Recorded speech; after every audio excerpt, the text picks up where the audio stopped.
xoog baan idinkaga qaadanaa oo idinku qabsanaynaa qabiilkaadiga ma jiro hadda maanta calankii buluugga baa ka taagan kaalada ka fuji idinkana yeeli mayno nin kasta dalkiisa ilaahay baa ku beeray ku abuuray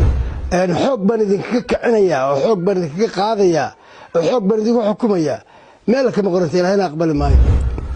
dalkiisa ninkii yidhahda anaa war dalkayna iska leh waa argagixisada idinkeeda ka timaadaa warsangelina waa in uu naf iyo maalba waa inuu ka qayb gala dagaalka laascaanood ka socda maanta ninka laascaanood iska xaadirinaya waa aniga wallahi dhulbaantina aan idinku egteen war ka kac meesha bismillahi raxmaani raxiim allahuma salli calaa sayidina maxamed wacala aalihi wasaxbihi ajmaciin aniga waxaa la yidhahdaa maxamed jaamac waxaan ku magac dheerahay jenaraal indha yare halkan saxaafadda waxaan u muhiim inaan idhaahdo laba kelmadood badinna maayo hadalka horta marka ugu horreysa sideedaba colaad khayr ma leh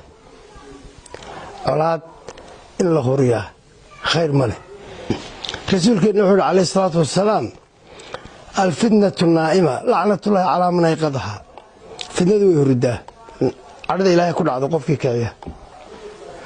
horta marka ugu horreysa magaalada laascaanood waynu ka war haynaa madaafiic baa lagu garaacayaa dad birmageyda ah caruur iyo haween iyo masaakiin iyo masaajidadii lagu tukanayayba waa la dumiyey sida ii muuqata waanu soo halgannay oo siyaad barraana dulmiyey oo maxaan ku leeyahay waa dhibaatoonnay oo baad had iyo goor musabix iyo asxaabtiisu ay ka hadlaan tan iyagu ay samaynayaan laakiin ma arkaan taasaa nasiib darraa laascaanood wax badan oo horaan ka hadlay anigoo nimankaas oo abtiyaashay anigoo u sheegaya dhibaatada ay meesha ku qabaan inaan loo dulqaadan karin waxaa dhici jirtay laascaanood habeenkiina toban baa la xidhaa subaxii baa $100 laga qaataa la sii daaya habeen kasta joogtay ahayd taasi gumaysi bay ahayd haddii maanta dhulbaanta uu ka gilgishay dhibaatadii iyo culayskii lagu hayay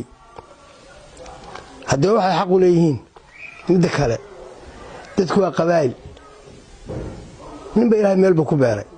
dhulbaantada sool ilaahay baa ku beeray xoog baanu idinkaga qaadanaa oo idinku qabsanaynaa qabiilkaadiga ma jiro ismadu dalka iyagaa xukuma dalkooda iyagoo shacabkooda wata dalka iyagaa xukuma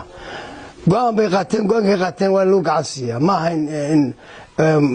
muuse yidhahdo hala soo qabto xabajoojin baanu samaynaa halkana waa idinka garaacaynaa madaafiic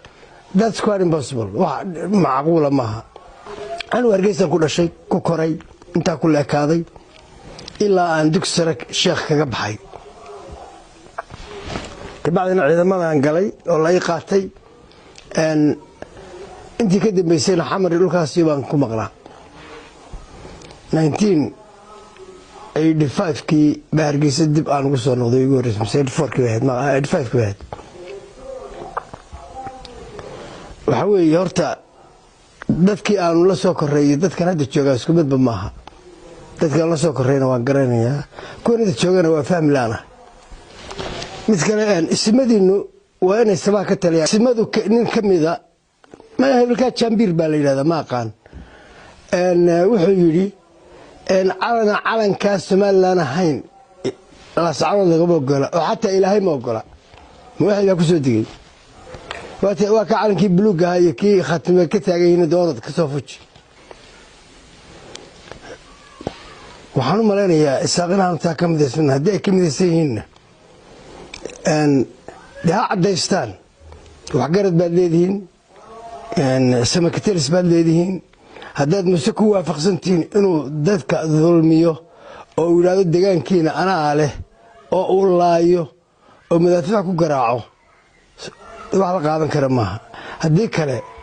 soo caddeeya inaad ku raacsantihiin iyo in kale arrintan uu muuse hawsheeda dabada ka wado taa waxaan uga baxayaa mandaqadan anigu aan joogo warsangeli iyo dhulbaante horta way isu gowracan yihiin wixii xare warsangeli ka dhaca dhulbaantana waa ka dhacayaan wixii dhulbaante ka dhacana warsangeli waa ka dhacayaan shaki la'aan waxaan maqli jiray maamaha anigu waaba layga badiyaaye libaaxii saddexda dibi kala doortay oo midba mar yidhi adiga lagu taabmay kaasii horta iska dilaynaa oo kalena sheekadeedu ku socoto warsangeli marka waxaan u sheegayaa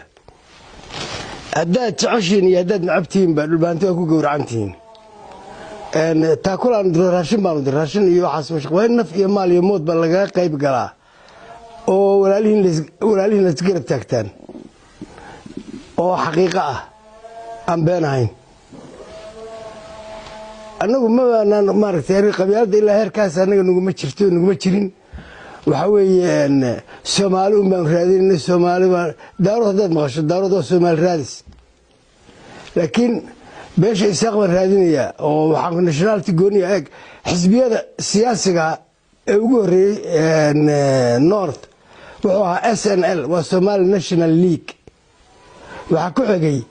SNC Somali National Congress waxaa ugu dambeeyey Somali National Movement waa SNM nationality-ga haddaba aad ka hadlaysaan muxuu yahay mid isaaq baa mise waa tii dalka xaqiiqadu waxay tahay mid isaaq kay raadinaysaan taasina wax maaragtay dee Soomaali diidnimo ah weeyaan oo annagu idinkuma waafaqsanin idinkana yeeli mayno nin kasta dalkiisa ilaahay baa ku beeray ku abuuray ismada maxaan ku dhahaa sool jooga laascaanood gaar ahaan iyagaa dalkooda u taliya iyagaa ku dhashay iyagaa ilaahay ku beeray iyagaa iska leh xoog baan idinkaga kicinayaa oo xoog baan idinkaga qaadayaa oo xoog baan idinku xukumayaa meel kama qoranta ilaahayna aqbali maayo ninkii dalkiisa difaacda waa argagaxusa miyaa horta muuse waan ku weydiiye dalkiisa ninkii yidhahda anaa war dalkayna iska leh waa argagaxusada idinkeeda ka timaadaa waxaan hadda buurtan dhoobani soo idinka maaha haddana waxaaba la sheegaya qaar ad u yeedhatona taadaan kaalay dagaalka gala lacag inaad siisaanna waa laogyahay laakiin nimanka dhulbaantee mujaahidiinta oo masaakiinta ah baa argagaxiso ah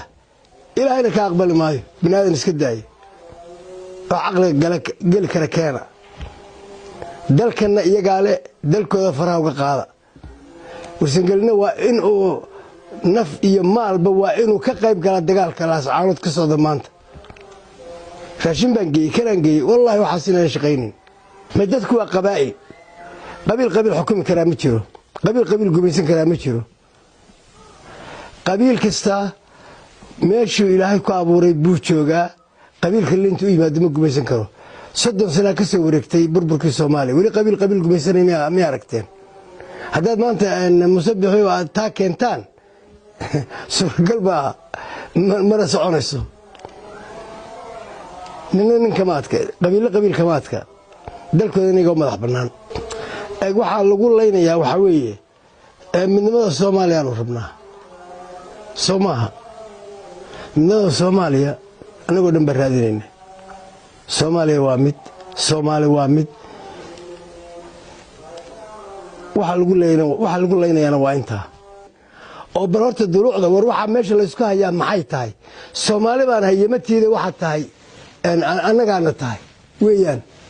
inta laga mataqaanaa dib loo eego bay aniga ila tahay waana sida ay tahay warsangeli waxaan leeyahay haddaydan hawsha laascaanood ka socota aydan ka qayb gelin marka bari iyaga laga soo baxo idinkaa laydin imanaya wallahi kaba af ku qaadaysaan haddaad garan kartaan iyo haddii kaleba waa arrintii eedheedhkii baa soo noqotay sheekadu iyada soo celcelisa ninka laascaanood iska xaadirinaya waa aniga warsangelina dhammaan waxaan leeyahay damiir laawanimada iska daayay dhulbaanta idinkuma eegteen haddii laydin soo weerari lahaa maanta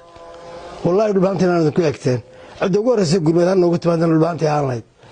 idinkuna maanta weli derbiyadii badan baa fadhidaan war ka kac meesha